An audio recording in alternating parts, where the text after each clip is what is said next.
Bueno, en esta parte vamos a hablar de lo que es la potenciación de daños y los nuevos niveles de impacto. Recuerdan que en el video anterior les estuve hablando justamente del trabajo del SAT y si yo lo utilizo desde el punto cero en adelante sin tener en cuenta los datos anteriores, pues lo más lógico es que los márgenes van a ser extremadamente altos, así como lo fueron hace tantos años para este grupo de personas que tuvieron de pronto una situación bastante fuerte. Recuerdan ustedes, por ejemplo, ahora lo vamos a ver, eh, que hay muchas ocasiones, por ejemplo, en las que hay gente que dice, eh, esta emergencia sucedió hace 25 años, hace 40 años, ¿sí?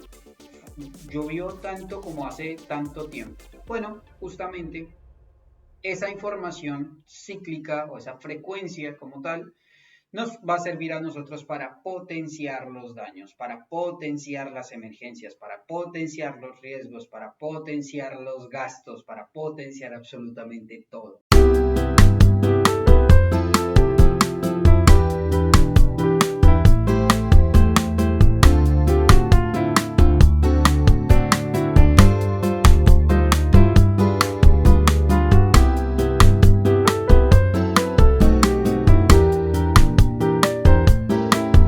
Bien, entonces, es importante justamente que en el empalme de la información que nosotros tenemos con el SAT, contemos con los datos anteriores y empecemos a trabajar con esos datos a partir de ahora, ¿sí? Y de ahí en adelante. Eh, y pues lo importante también es la convergencia entre los datos de cada una de las organizaciones. Hay muchas ocasiones justamente y especialmente en Latinoamérica en donde los datos no son tomados, no son tenidos en cuenta. Les cuento algo. Nosotros estamos trabajando, venimos trabajando en EVASA en un proyecto que se llama Estados de Resiliencia por Incendios e Inundaciones en Argentina. Bien, si alguno de ustedes quiere hacer parte del proyecto, es completamente bienvenido. Ahora, ¿cuál es el principal inconveniente si nosotros realizamos un FODA? ¿Cuál es la principal debilidad del proyecto? Que cuando nosotros preguntamos a las organizaciones como bomberos o a las asociaciones como instituciones o asociaciones, ya sea bomberos, defensa civil, Cruz Roja, personal que haya estado en la situación, nadie tomó absolutamente ningún dato.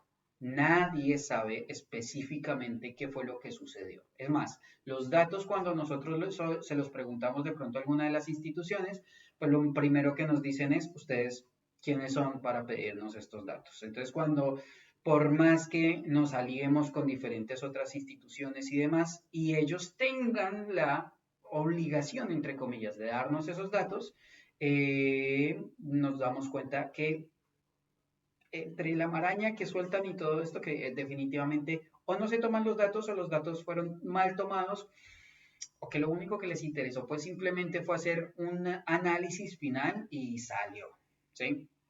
Recordemos que dentro del EDAN nosotros hablamos de diferentes estados de planillas, ¿sí?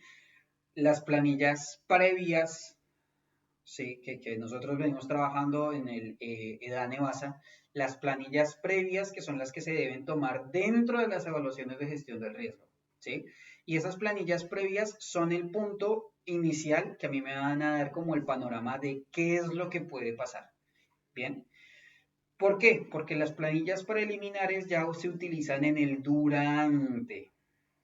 Entonces, ¿qué pasa? Que si yo utilizo las planillas del durante, esas planillas preliminares, esas planillas que son extremadamente globales, pues no voy a tener algo específicamente para visualizar y para saber qué es lo que tengo que mirar.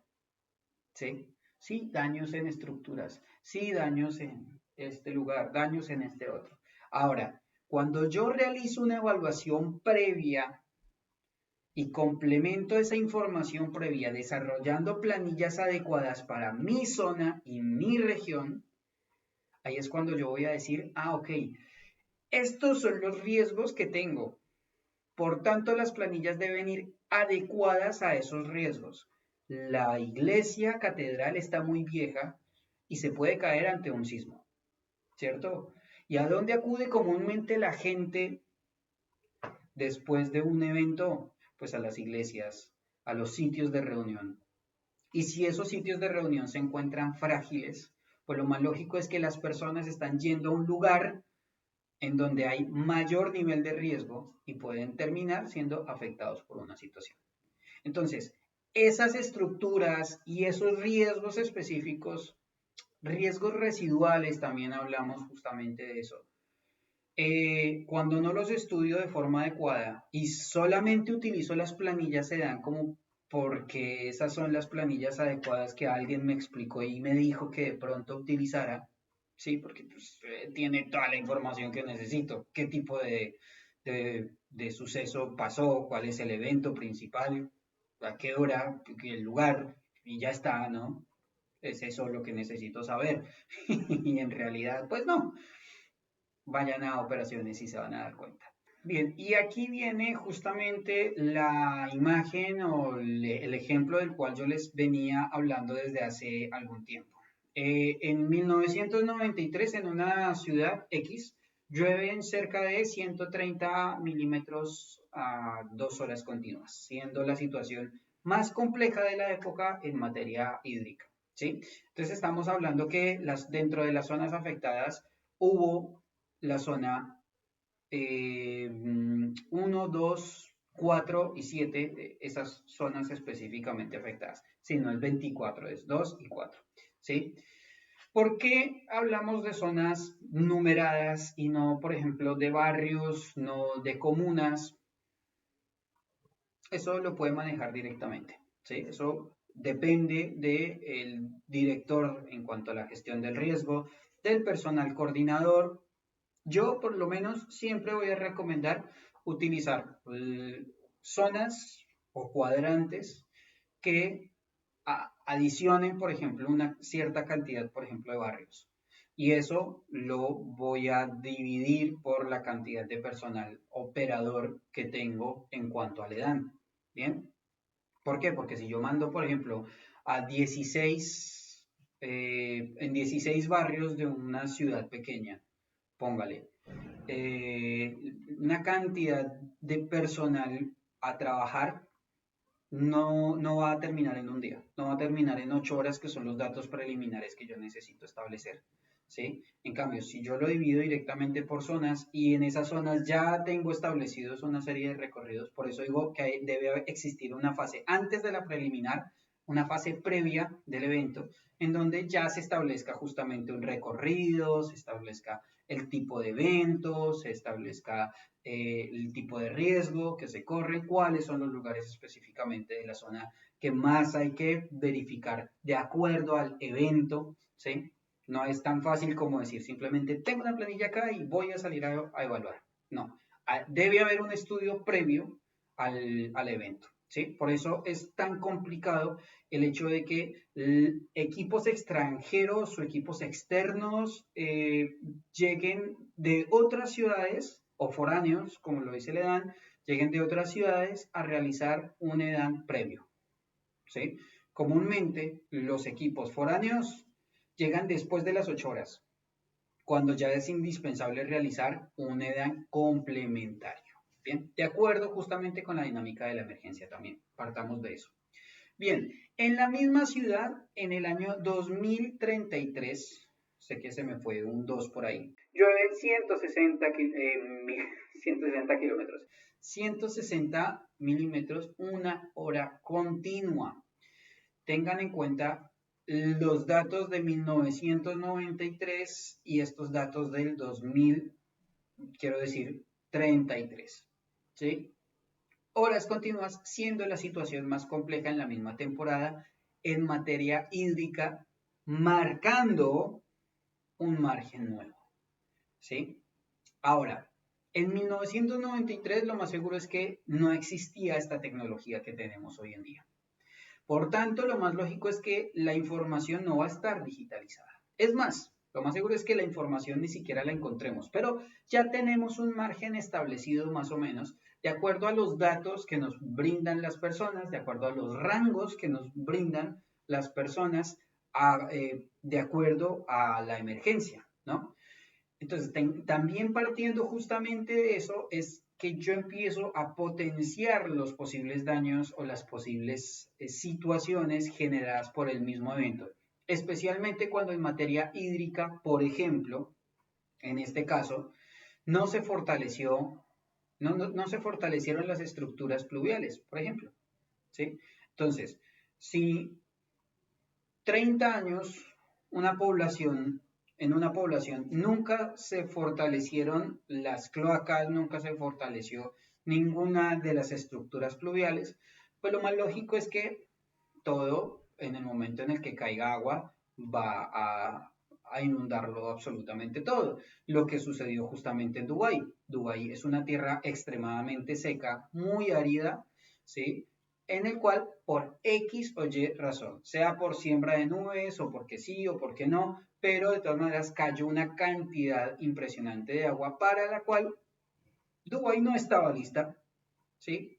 Entonces, no se fortalecieron los sistemas cloacales, nunca se fortalecieron absolutamente nada porque nunca lo llegaron a necesitar o porque consideraron que ese tipo de emergencias nunca podía llegar a suceder. Pues bueno, ahí se dan cuenta justamente que hasta las personas, entre comillas, con más plata, con más dinero, pero que no piensan en ni siquiera la gestión del riesgo, pues que van a tener daños y afectaciones bastante grandes y pueden llegar a perderlo todo, inclusive porque no consideran, no piensan en potenciar los riesgos y en fortalecer sus estructuras en cuanto a las diferentes amenazas que puedan llegar a existir. Bien, eh, ahora, yo les había comentado anteriormente el tema del dato en rango.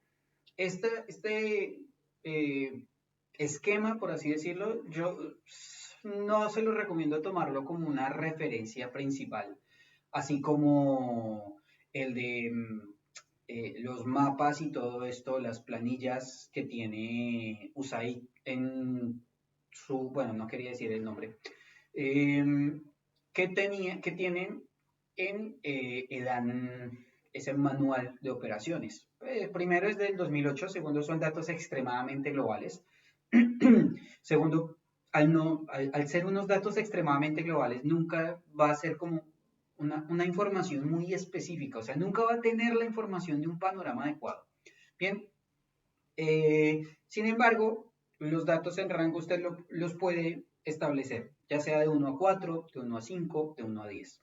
Bien, en estos rangos o en estos diferentes niveles, pues usted establezca justamente cuáles son las afectaciones que pueden existir y de acuerdo con eso, de acuerdo con las, entre comillas, afectaciones, pues cuáles son los niveles adecuados, ya sean de tranquilidad, como pueden ser nivel 1, nivel 2, hasta ya una situación en la que sea emergencia nivel 3 o 4, ya una situación de desastre o de catástrofe. Bien, que es justamente lo que viene sucediendo y que va a volver a pasar, pero que si nosotros no tenemos esto, pues lo más lógico es que no vamos a tener nunca datos de nada.